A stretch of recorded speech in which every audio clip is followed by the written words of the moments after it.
آپ سے بھی سوال پوچھا گیا ہے کہ میں معاشی لحاظ سے بہت آسودہ حال ہوں، کھاتا پیتا ہوں، بچوں کو بھی تعلیم دلوائی ہے، لیکن ڈپریشن کا مریض بن گیا ہوں۔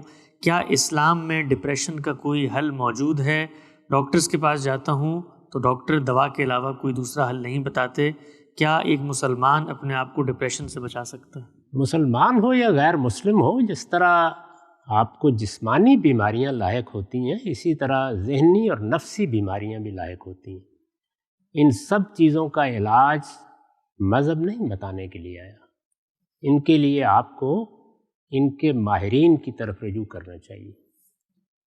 چنانچہ اب علم نفسیات یا اسی طرح سائیکاٹری ایک باقاعدہ علم بن چکا ہے۔ ہمارے ہاں بھی اس کے اچھے لوگ پیدا ہونے چاہیے۔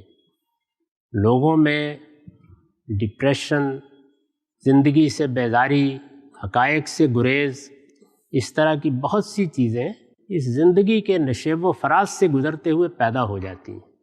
ایک بہت اچھا ادارہ مسلمانوں نے وجود پذیر کیا تھا، خانقاہ کا ادارہ۔ یہ آپ سب لوگوں کے علم میں ہے کہ میں تصوف کا ناقد ہوں، لیکن خانقاہ کا ادارہ ہوا اور پانی کی طرح سوسائٹی کی ضرورت ہے۔ وہ اصل میں نفسیاتی علاج کا ادارہ تھا۔ اس ادارے کو بھی ہمیں زندہ کرنے کی کوشش کرنی چاہیے۔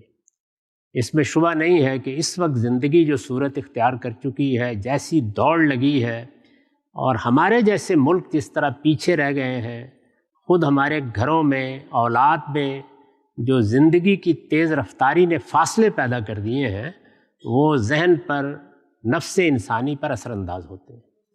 تو اس لیے اس کے علاج معالجے کے ادارے بنانے چاہیے۔ اس کے لیے ان لوگوں کی طرف رجوع کرنا چاہیے جو اس کے ماہر ہیں۔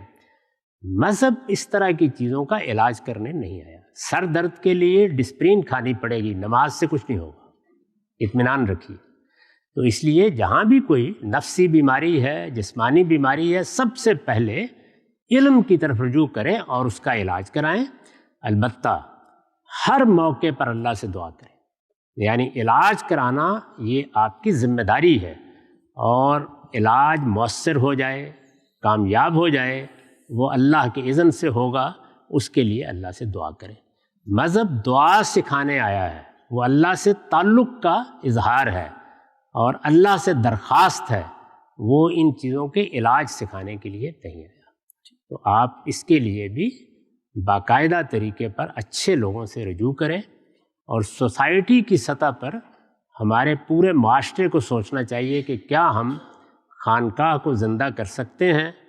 میں یہ عرض کرتا ہوں کہ یہ ہماری اس وقت سب سے بڑی ضرورت بن گئی ہے، اور بہت سے دوسرے مذاہب کے ہاں، مثلا ہندوؤں کے ہاں آشرم ہے، اسی طرح بدھوں کے ہاں، وہ اس ادارے کو اپنے اپنے طریقے سے زندہ رکھے ہوئے ہیں۔ ہمارے ہاں یہ کم و بیش ختم ہوتا جا رہا ہے۔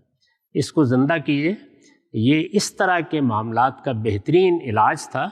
یہ کوئی مذہبی ادارہ نہیں تھا، یہ بنیادی طور پر نفسیاتی علاج کا ادارہ تھا۔